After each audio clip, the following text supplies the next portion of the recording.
este capítulo 18 nos encontramos en un primer momento, van a ser unos cuantos versículos, al Señor Jesús en el huerto de los Olivos. Insistimos que la visión que tiene el evangelista San Juan es diferente de la visión de los otros 3 evangelistas. Esto no significa que un relato sea mejor o peor, esto no significa que sean erróneos o falsos. Si un mismo hecho lo testifican, lo vieron varias personas, al momento de platicarlo habrá detalles o puntualizaciones diferentes. Eso es lo más normal, eso es lo más natural. Y entonces Juan, el apóstol, habla desde esta óptica de él ser el discípulo amado. Él es el discípulo amado que tiene un lugar único, que participa de la intimidad del Señor Jesucristo de una forma especialísima, única e incomparable. Y esta visión gloriosa también. Posiblemente San Juan escribió el Evangelio antes que el Apocalipsis, pero pues habiendo vivido con la Virgen María, habiendo tenido esta cercanía muy íntima con el Señor Jesús, podemos pensar clarísimamente que hubo una novedad que él tuvo en la visión de Jesús. Por eso, desde la gloria, conforme nos vamos acercando a la cruz, es como si en algunos nos tocó, ¿verdad? En el circo, el acto central iba precedido por un redoble de tambores. ¿Para qué era? Para ir centrando la atención, ¿no? Entonces ya desde el capítulo 13, donde estábamos, ya el evangelista nos va diciendo, pon atención, porque es magnífico, porque es sublime lo que ha sucedido. Entonces, San Juan nos lleva de la mano en esta visión, insistimos, única del Señor Jesús, en su pasión que estamos meditando ahora. Capítulo 18, entonces, verso del 1 al 12. Dicho esto, pasó Jesús con sus discípulos al otro lado del torrente Cedrón, donde había un huerto, en el que entraron él y sus discípulos. Pero también Judas, el que le iba a entregar, conocía el sitio porque Jesús se había reunido allí muchas veces con sus discípulos. Judas, pues, se presentó allí con la cohorte, los guardias enviados por los sumos sacerdotes y fariseos, con linternas, antorchas y armas. Jesús, que sabía todo lo que iba a suceder, se adelantó y les preguntó, ¿a quién buscáis? Le contestaron, a Jesús el Nazareno. Les dijo, yo soy. Judas, el que le entregaba, estaba también con ellos. Cuando les dijo, yo soy, retrocedieron y cayeron en tierra. Les preguntó de nuevo, ¿a quién buscáis? Le contestaron, a Jesús el Nazareno. Les dijo Jesús, ya os he dicho que yo soy. Así que si me buscáis a mí, dejad marchar a estos. Así se cumpliría lo que había dicho, no he perdido a ninguno de los que me has dado. Entonces Simón Pedro, que llevaba una espada, la sacó e hirió al siervo del sumo sacerdote y le cortó la oreja derecha. El siervo se llamaba Malco. Jesús dijo a Pedro, vuelve la espada a la vaina. ¿Es que no voy a beber la copa que me ha dado mi Padre? Entonces la cohorte, el tribuno y los guardias de los judíos prendieron a Jesús, le ataron y lo condujeron primero a casa de Anás. Palabra del Señor.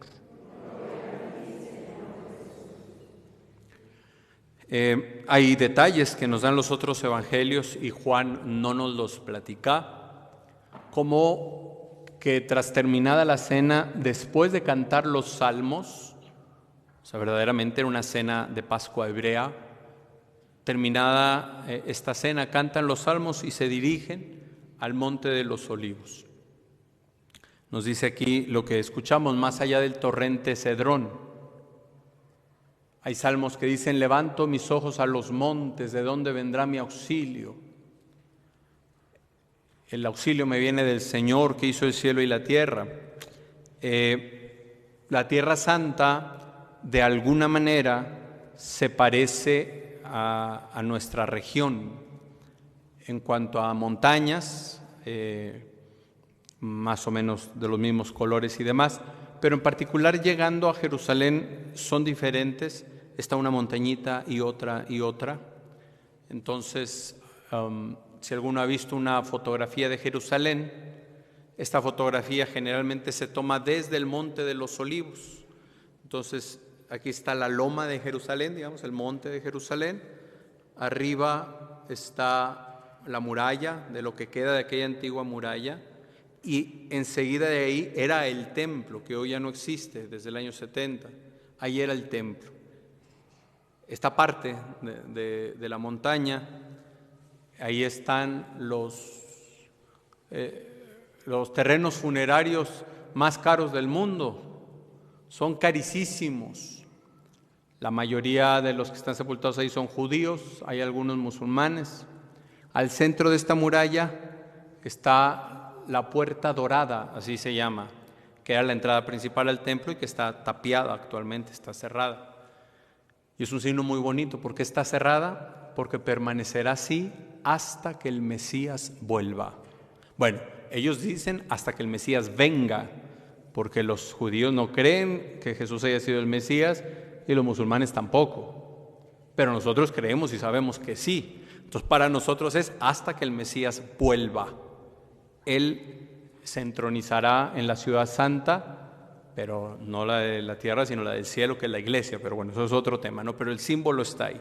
Entonces baja esta montaña y por aquí en medio corría un torrente, y ese es el torrente Cedrón. A partir de ese torrente sube otra montañita, que es el Monte de los Olivos. Por eso en algunas escenas nos platica que Jesús estaba en este monte y ve Jerusalén y dijo: Jerusalén, Jerusalén, ¿cuántas veces he querido reunirte como la gallina sus pollitos y tú no estás dispuesta? Esa escena a mí me parece muy tierna. Ya no me volverás a ver hasta que digas: bendito el que viene en el nombre del Señor. Acá en el Monte de los Olivos, no en el huerto de Getsemaní. El huerto de Getsemaní era un área primera, digamos, de este Monte de los Olivos. Más arriba está una capilla más o menos moderna que se llama Dominus Flevit, que significa el Señor lloró. Entonces, esto que acabo de decir, Jerusalén, Jerusalén, ¿cuántas veces he querido reunirte? Lo dijo el Señor ahí. Y ahí cuando uno se sienta en la capilla para estar en la misa, ve el altar, y en el altar está un frontal de una gallina protegiendo a los pollitos. La escena bellísima. Y detrás hay un cristal y se ve Jerusalén. Entonces, sentados en esa capilla, vemos lo que Jesús vio. Bueno, este es el Monte de los Olivos. Había allí un huerto llamado Getsemaní. Era un lugar conocido. Hay quien dice que actualmente ya no hay ninguno de los olivos que había en el tiempo de Jesús. Hay otros que sí. Hay uno de los olivos que te enseñan muy ancho de tronco. Dicen, ese es desde el tiempo de Jesús. O sea, ese olivo fue testigo de lo que el Señor vivió y que acabamos de leer. Entonces Jesús iba ahí regularmente con sus discípulos. Era un lugar conocido. Por eso aquí nos hace la referencia. Judas, el que le iba a entregar, conocía el sitio, porque Jesús se había reunido allí con ellos muchas veces. Judas se presentó con la cohorte. ¿Qué es la cohorte? Hay quien dice que se trata de una porción de soldados, de 400 soldados, para aprender a Jesús. ¿Qué necesidad? Pero luego esta corte, había guardias también de los sumos sacerdotes, o sea, del linaje sacerdotal, pues guardias del linaje sacerdotal, con linternas, antorchas y armas. Jesús puede ser llamado el príncipe de la paz y se presentan con armas. Iban a buscar al que es la luz del mundo y se presentan con antorchas. Era claramente algo desmedido, algo perverso y, como ya veíamos, también alentado por Satanás, porque era algo totalmente fuera de lugar lo que hacían y la manera en la que lo hacían. Jesús sabía todo lo que iba a suceder y se adelantó y les preguntó: ¿a quién buscáis? Entonces ellos van a buscar al Señor, pero es el Señor quien en el último momento sale en búsqueda de ellos. Ahora, preguntas así o similares las hizo el Señor en otros momentos, ¿verdad? ¿Qué quieres que haga por ti? O me acuerdo ahora cuando está el Señor hablando con la samaritana y la samaritana hablaba de la espera que tenía en la venida del Mesías, y Jesús le dice claramente, y estando de frente: el Mesías soy yo el que habla contigo, el Mesías soy yo. Entonces, ¿a quién buscan? El Señor todavía con una disponibilidad en su corazón, con una entrega total ya desde entonces para redimir incluso a aquellos que querían acabar con su vida. El Señor vino a redimirnos a todos. ¿A quién buscan? A Jesús el Nazareno. Les dijo: yo soy. Esta expresión yo soy aparece muchas veces en el Evangelio de San Juan, muchísimas. ¿Y por qué es importante? Porque ya en el Antiguo Testamento se presentaba esta misma expresión como la manera de decir Dios, precisamente: yo soy Dios. Esa es la manera en la que se presenta. Perdón, tengo aquí un problema con una programación. Ahí está.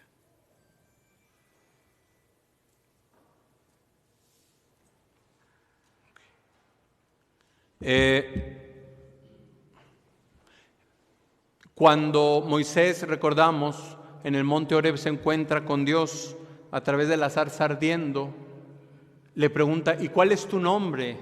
¿Quién les voy a decir que me envía? ¿Y qué le responde el Señor? Es en Éxodo capítulo 3, yo soy el que soy. Eso no nos parece un nombre a nosotros, nos suena raro. Yo soy el que soy.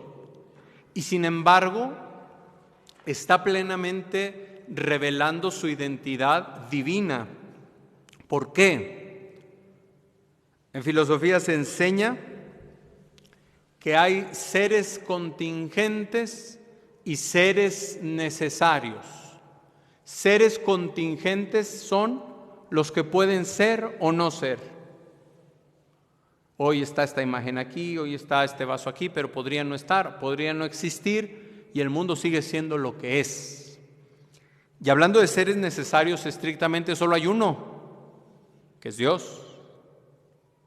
Entonces, así como el ser contingente puede ser o no ser, el ser necesario no puede no ser. Dios es el único que es. Dicho de otra manera, si Dios dejara de existir, todo lo demás colapsaría, porque Él es el sustento de todo lo que es. Yo soy, tú eres, esto es, pero Dios es el único que es en sí mismo y por sí mismo. Y Dios es el único que no puede no ser. Siempre es, siempre ha sido y siempre será. Algunas veces me ha tocado que me pregunten, por ejemplo en catecismo, niños, ¿y quién creó a Dios? ¿O cuándo comenzó a existir Dios? Y es una pregunta bastante válida, porque Dios se presenta de una manera similar, pero con otras palabras. Yo soy el que es, el que era y el que vendrá. Yo soy el que es, el que era y el que vendrá. Dios no comenzó a ser en ningún momento, así como tampoco dejará de ser. Y yo soy es nombre divino por excelencia. Te adoramos a ti que eres el yo soy. Y de hecho el Señor Jesús en el Evangelio de Juan lo toma como carta de presentación. Yo soy el pan de vida, yo soy el buen pastor, yo soy la puerta, yo soy el camino, la verdad y la vida, yo soy la vida, etc. Y entonces cada una de estas frases anteponen el nombre divino, y esto es muy importante, porque hemos mencionado alguna vez de algunas herejías, y la mayor de ellas de la antigüedad, del arrianismo, que negaban que Jesús sea Dios. Jesús no es Dios, no es ni puede ser Dios, porque entonces habría varios dioses.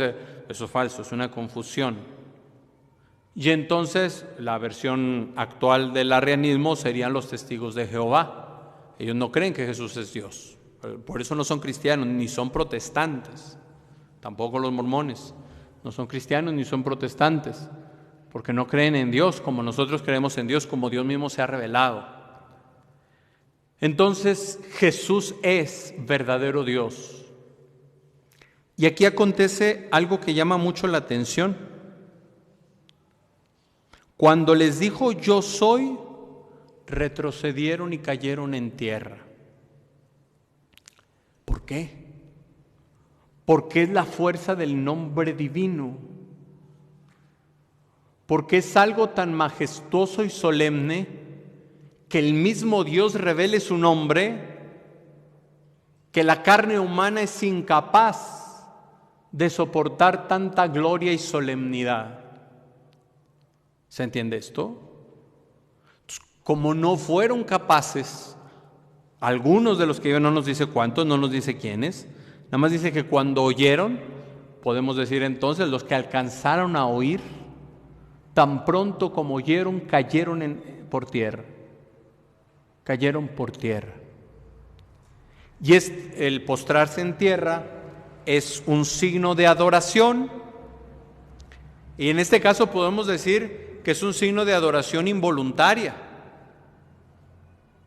Porque no fue que por ellos mismos, por libre decisión, adoraran al Señor Jesús, sino fue la fuerza misma del nombre divino la que los derribó.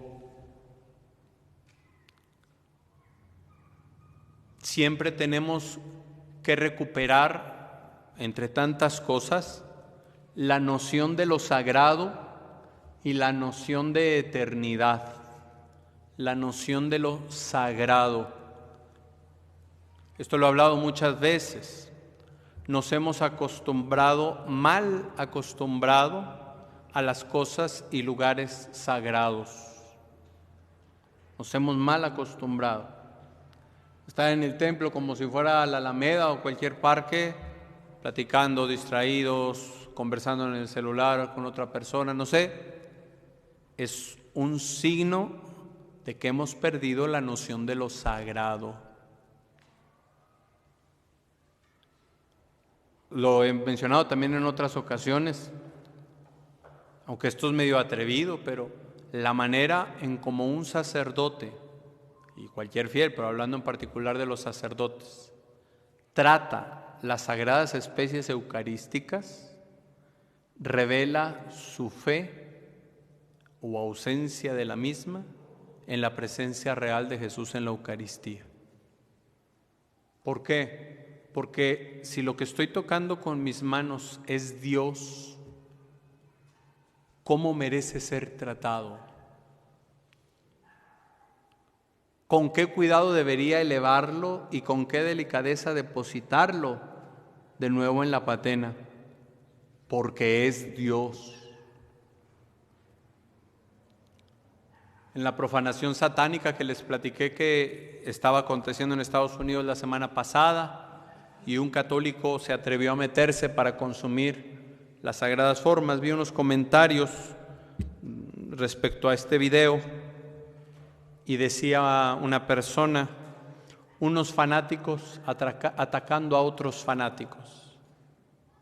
O sea, para él era un fanatismo religioso contra otro fanatismo religioso. Pero ¿qué pasa si Jesús es Dios? Me decía un muchacho de las clases que doy, pero ¿por qué pelean de una religión contra otra para defender si es verdadera o no? ¿Qué necesidad de discutir por ello?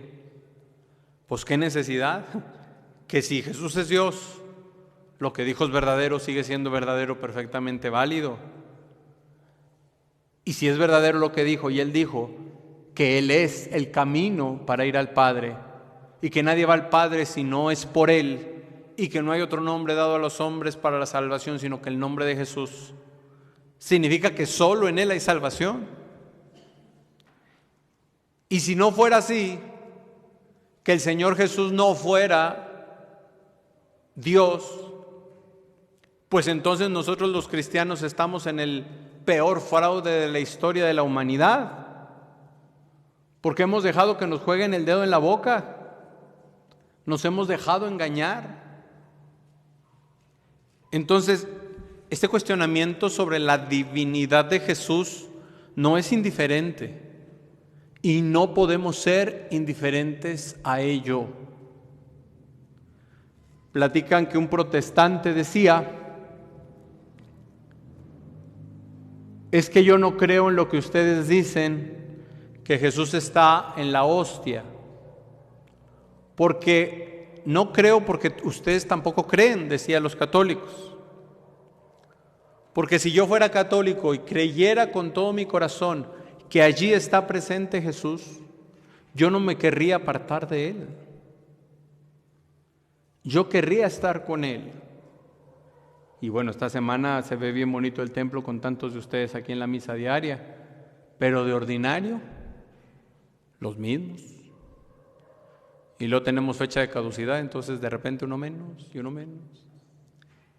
Si creyéramos que Él está, y eso no significa desatenderse de las exigencias propias del estado de vida, no, pero si creyéramos que Él está.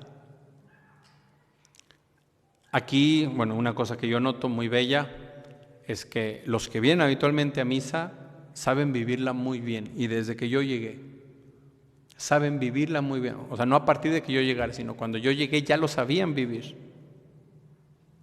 ¿Y qué quiero decir? Por ejemplo, los que vienen habitualmente a misa no salen corriendo con la bendición. Ahí se nota cuando viene alguien de fuera, porque sobre todo en domingo va el padre por el pasillo, se están atravesando 2 o 3 ahí junto, estorbando a los monaguillos también. No debe haber prisa, ¿por qué? Porque estamos con Dios, y si acabo de comulgar, el Señor está en mí. ¿Cuánto? Unos minutos. No hay un reloj para decir cuánto, pero ahí está Jesús. ¿Y qué hacemos? ¿Lo tratamos como se merece? Él es Dios. Él es Dios. El Espíritu Santo nos puede regalar 2 experiencias respecto a la divinidad de Dios. Y esa experiencia nos la regala según la necesidad. A quien está lejos de Dios, por miedo sobre todo, porque no le conoce, el Espíritu Santo le puede regalar una experiencia de cercanía, de confianza, de poder decirle al Señor: tú eres mi amado y yo me sé amado por ti y no temo ningún mal porque tú estás conmigo. Pero al que se ha acostumbrado a Dios y al que trata a Dios como un cualquiera, Dios le puede regalar una profunda experiencia de reverencia y santo temor. Hay santos que han hablado del don de las lágrimas. ¿Y qué es esto? No es una experiencia falsa provocada, sino es un auténtico don de Dios en el que la persona, por esta gracia divina, se siente conmovida por la santidad y la majestad del Señor, y entonces su corazón se derrama en lágrimas. San Ignacio de Loyola, y también en los videos del Padre Pío se alcanza a ver esto, no podían contenerse ante el misterio de la Eucaristía. Del Padre Pío, que hay videos porque pues es reciente, de nuestro tiempo, digamos, se le ve cómo estaba consagrando el pan y el vino y muchas veces tenía que limpiarse las lágrimas por esta conciencia de saber delante de quién estoy y, en el caso del sacerdote, a quién tengo en mis manos. ¿Tratas a Dios como Dios? E insisto, esto no significa no tener confianza, cercanía, familiaridad, pero es o debe ser alguna familiaridad absolutamente reverente, con temor y temblor. El santo temor de Dios es el que nos va a brindar sabiduría. Y al que le falte una o le falte otra, le falte tener confianza, familiaridad, cercanía, o le falte tener santo temor reverencial, pídale esa gracia al Señor en lo que queda de Cuaresma y en el tiempo de Semana Santa, que le recuerdo que la Cuaresma termina el Sábado de Gloria. Entonces, en realidad, la Semana Santa va dentro de la Cuaresma.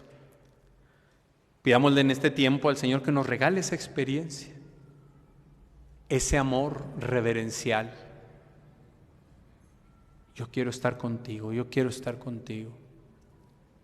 El padre Darío Betancourt, que de Dios goce, nos platicaba que sus papás ambos eran de mucha oración. Pero alguna cosa que le sorprendió mucho de su papá, que ya vivían en Estados Unidos, y el papá a cierta hora regresaba del trabajo, por decir siempre a las 6 de la tarde, y a veces a esa hora el templo parroquial que quedaba de camino ya estaba cerrado. Y entonces el papá se quedaba de rodillas afuera de la reja a hacer un tiempo de adoración. Y dice que una vez era muy tarde y el papá no llegaba, eran las 11 de la noche. Y la mamá le dice, vayan a buscar a su papá porque ya es muy tarde y no ha llegado, son muchas horas que debió haber estado aquí. Y fueron y estaba de rodillas afuera de la reja, con los ojos cerrados haciendo adoración. Papito, papá. ¿Qué pasó? Vámonos a la casa, papá, pasan de las 11 de la noche. Tan pronto. Un hombre que venía del trabajar, que venía cansado. Le preguntaron a San José María Escrivá de Balaguer, padre, ¿y qué pasa cuando la misa se nos hace muy larga? Y él respondió, si la misa se te hace larga es que tu amor es muy corto. Con Dios no hay que estar con prisas. Si hay eventualidad, una cosa grave, eso es otra cosa, ¿verdad? Pero en un periodo más o menos normal, el tiempo que le dediquemos y la manera como se lo dediquemos es importante. He visto videos durante la Segunda Guerra Mundial de sacerdotes castrenses, se le llama. Es una forma de ser sacerdote militar. Es una forma católica de ser sacerdote. Entonces, estos sacerdotes que tienen entrenamiento militar, en tiempo de guerra van como capellanes de guerra y brindan los santos sacramentos a los soldados y a los ciudadanos que se ven afectados por la guerra en medio del combate. Entonces, un video que a mí me parece muy impactante, se ve viejo el video, de en medio de un bombardeo, el sacerdote celebrando la misa con una delicadeza y con una tranquilidad, a pesar de que se sobresalta cuando se ve que explota una bomba, y sigue celebrando la misa sin prisa. Estamos en un tiempo tan acelerado que tenemos prisa de no sé qué, en el que queremos que todo se haga así. Hasta el horno de microondas nos parece lento, ¿verdad? Porque ya nos acostumbramos a que todo sea demasiado rápido. Me acuerdo cuando salió el internet, por allá en 98, 99, que yo fui por primera vez al internet allá a Campo Redondo. Las páginas tardaban 1 minuto en cargarse, 2 minutos, y decíamos, ¡qué rápido! Hombre, qué rápido es esto, toda la información que sacas. Y hoy estamos en el internet y tarda 3 segundos y nos estamos desesperando. Y así somos con Dios y con tantas cosas. Necesitamos, lo digo entre comillas, aprender a perder el tiempo. O sea, a vivirlo, quiero decir. A vivirlo y a vivirlo bien. Orar no es desperdicio de tiempo. Pasar tiempo con mi familia, viéndoles a los ojos, encontrando nuestras miradas, no es pérdida de tiempo. ¿Me entiende? Vamos tan acelerados que ya no nos conocemos incluso, ¿verdad? Bueno, entonces la divinidad de Jesús. Les preguntó de nuevo: ¿a quién buscáis? Le contestaron: a Jesús el Nazareno. Les dijo Jesús: ya les he dicho que yo soy.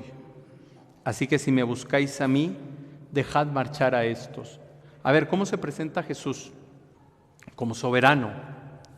Lo van a aprender a Él y Él está dando órdenes. O sea, el que manda es Él. Lo vamos a ver el viernes que meditemos la muerte de Jesús. ¿Cómo muere Jesús en el Evangelio de San Juan? No hay un grito como en los otros evangelios. Y dice algo muy sorprendente: e inclinando la cabeza, entregó el Espíritu. O sea, el inclinar la cabeza es un acto voluntario. Inclinando la cabeza, no es la cabeza se le cayó, no. Inclinando la cabeza, entregó el Espíritu. La última fuerza de su cuerpo débil fue voluntaria, inclinó la cabeza. El desprendimiento de su alma y de su cuerpo fue voluntario, entregó el Espíritu. Que ya meditaremos otras cosas bellísimas de la muerte también. Entonces el Señor es soberano de su pasión. Y Él lo dice también en el Evangelio de San Juan: a mí nadie me quita la vida, yo la doy voluntariamente. Desde fuera, claro que parece un arrebato y a través de un proceso injusto, muy injusto, que el Señor es falsamente acusado de blasfemia y otras cosas, de revueltas en contra del emperador, del César y no sé qué, falso. Y sin embargo, el Señor es absoluto dueño de su vida y de su muerte, y entre ello de su pasión. Por eso es Él quien da órdenes: hagan esto, hagan aquello. Y todavía más, el Señor sabe lo que va a pasar, nos lo dice el evangelista. El Señor sabe lo que va a pasar. Sabía que lo iban a atormentar, iba a sufrir de esta forma indecible, y aún así, como prioridad tiene a los suyos: dejen que ellos se vayan. Así se cumpliría lo que había dicho: no he perdido a ninguno de los que me has dado. Y hasta la fecha, el Señor se sigue preocupando de nosotros. Todavía no terminamos de caer cuando metemos la pata por algún pecado en el que hemos cedido. Todavía no terminamos de caer y el Señor ya está corriendo para buscar levantarnos.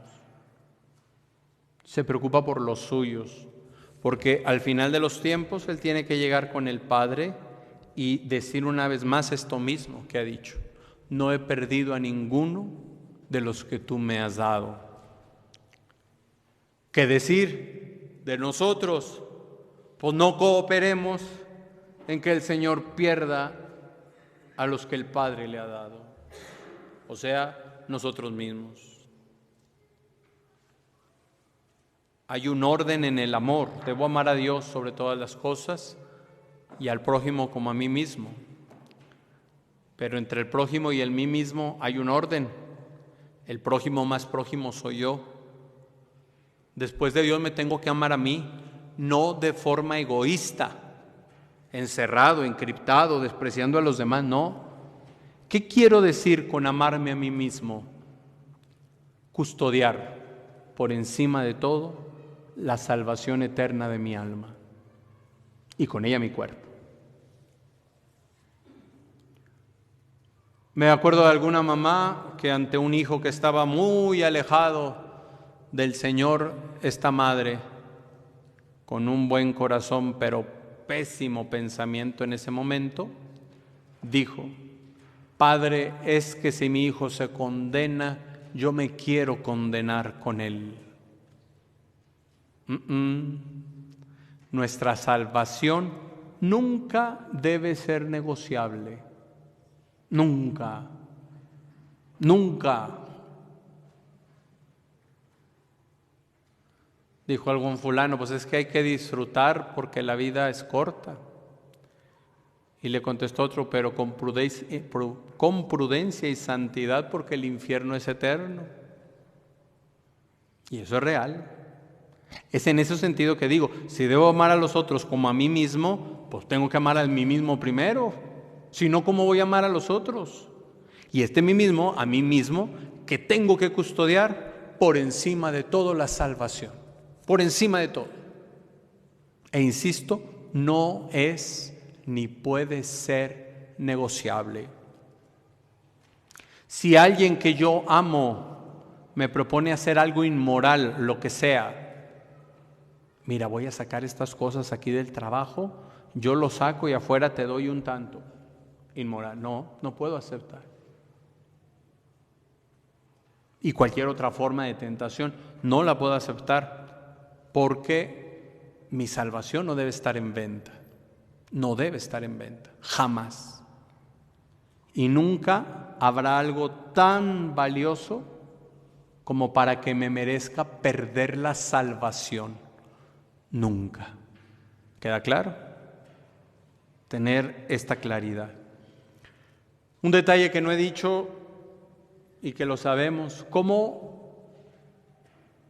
da la indicación Judas de que es él al que hay que entregar?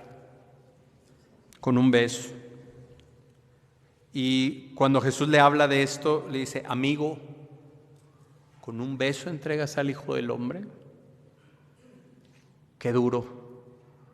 Con un signo de amor y cercanía, hace exactamente lo contrario, lo opuesto, en la peor de las traiciones que se haya ejecutado en la historia de la humanidad. Vienen preguntas que algunos se han hecho con justa razón. ¿Judas se condenó? La Iglesia propiamente no ha afirmado de modo solemne la condenación de alguien, sí la salvación, que es el proceso de canonización. Cuando la Iglesia llama a alguien beato o santo, está empeñando su palabra para decir que tal persona ya está en el cielo gozando de Dios. Pero no hay un proceso para declarar la condenación. Sin embargo, el Señor Jesús dice, ay de aquel que entrega al Hijo del Hombre, más le valiera no haber nacido.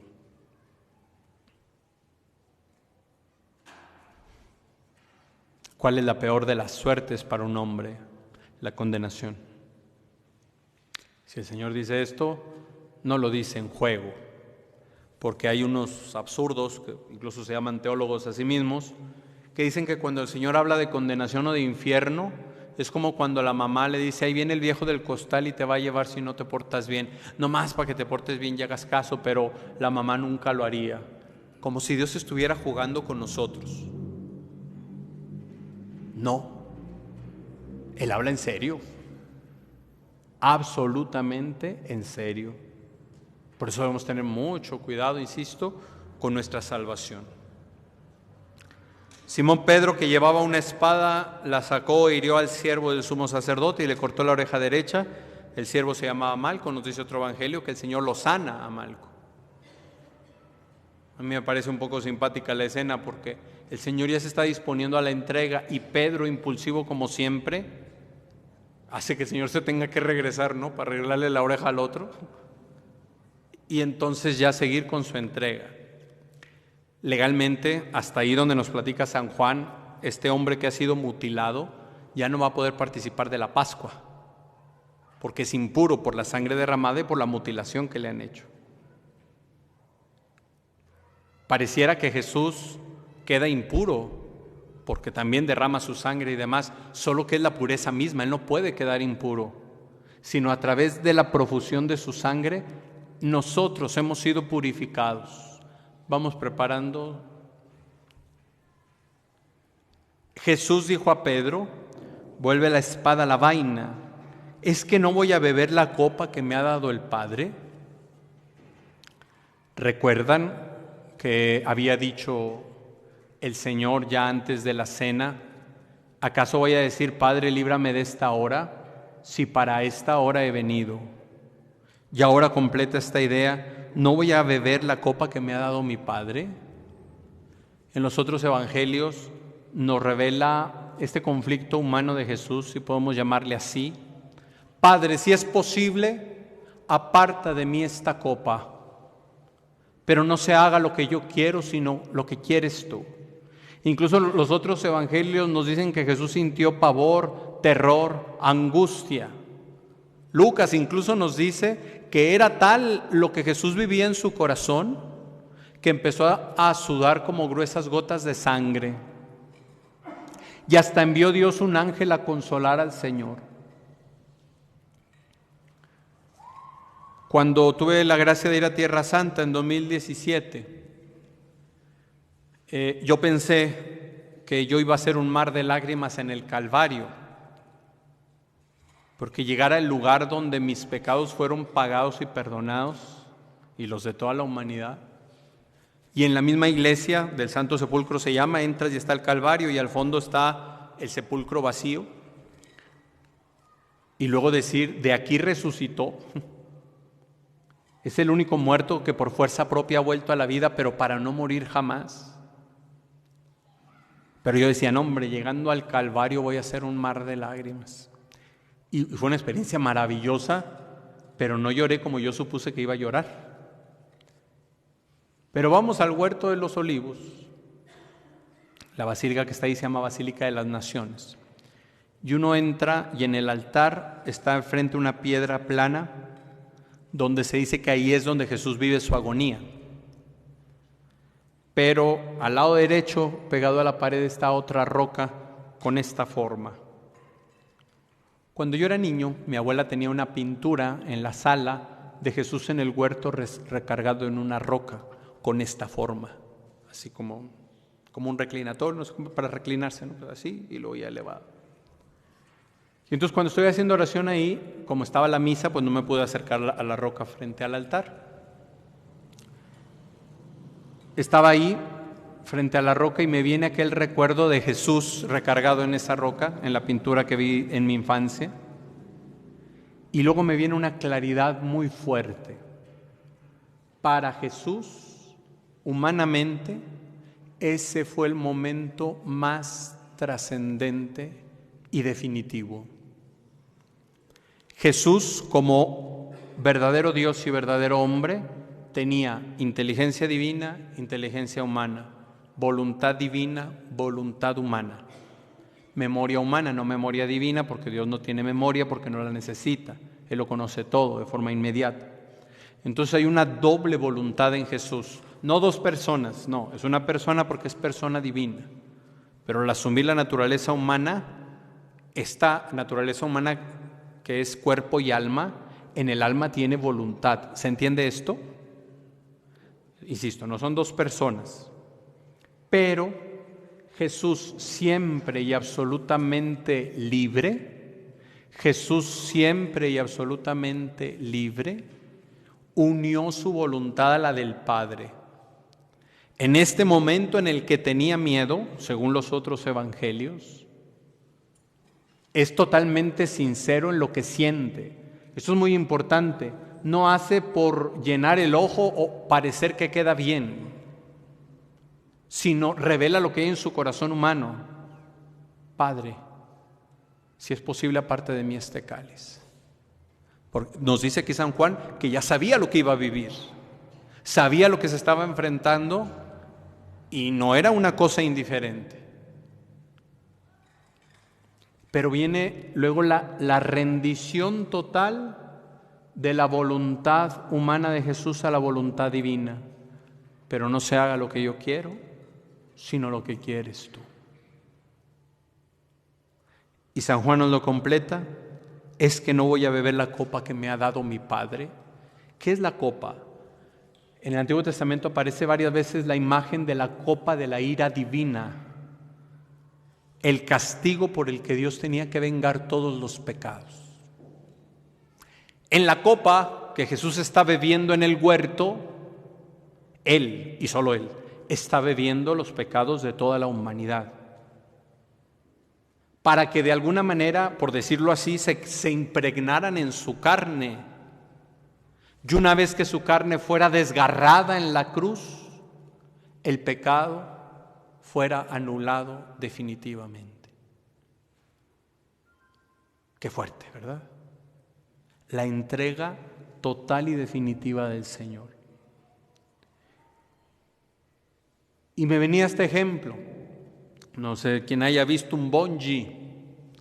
Bungee es esta grúa que tiene una canastilla y desde la canastilla se avienta una persona con un elástico amarrado de la cintura y de los pies. ¿Sí lo han visto? El que se va a aventar, hay una inclinación en la que puede hacer la fita y regresarse, pero hay un grado de inclinación en el que ya no hay para atrás. Ya una vez que te lanzas es caer y ya. Simbólicamente ese momento para Jesús es en el huerto, de el sí total y definitivo al Padre. Quiero que se haga tu voluntad, que es nuestra salvación finalmente. Quiero que se haga tu voluntad. ¿Qué pasaría si el Señor hoy te invita a beber su cáliz? ¿Qué pasaría? ¿Lo aceptas o no? Tú no tienes que morir por la humanidad, eso ya lo hizo Jesús. Tú no tienes que asumir el pecado de nadie, eso ya lo hizo Jesús. Paréntesis, hay personas a las que el Señor les llama una vocación especial que se llama almas víctimas, que se ofrecen en sacrificio por la intención particular que Dios le pida, como Santa Gema Galgani, por ejemplo. Hay quien se ofrece por los sacerdotes, por la salvación del mundo, por el triunfo de la iglesia, no sé. Pero nos estamos refiriendo a lo ordinario, a lo que hoy sabes que Dios te pide, sabes que Dios quiere de ti, pero tú te resistes. Perdonar, tomar alguna decisión trascendente, orar más. ¿Qué te está pidiendo el Señor? ¿Entiendes? Pues ahí hay unas copas con vino. Si alguien no quisiera tomarla por la cuestión del vino, pues puede dejarlo. Aunque va a haber unas copitas que los menores de edad pueden agarrar. No tienen vino, tienen un jugo sin alcohol, pero también para hacer el signo. Ahí Adrián les dice cuál es la de... en los vasitos. En los vasitos es donde va a estar el jugo y no el vino. Pero vamos a hacer, yo sé que ya estamos justo a tiempo, pero vamos a hacer unos minutos de oración. Y quien quiera hacer esta oración con el cáliz, la copita en la mano y el vino, pase y regrese a su lugar. Y yo les voy a ir guiando para que puedan beber, puede ser un pequeño sorbo nada más del vino. No es que se lo tengan que tomar todos si alguien no está acostumbrado a esto, pero sí es el signo que vamos a hacer de acompañar a Jesús en el huerto. ¿De acuerdo? Pásame una, por favor. Sí, ya pueden ir pasando, ahí Servando y Adrián les...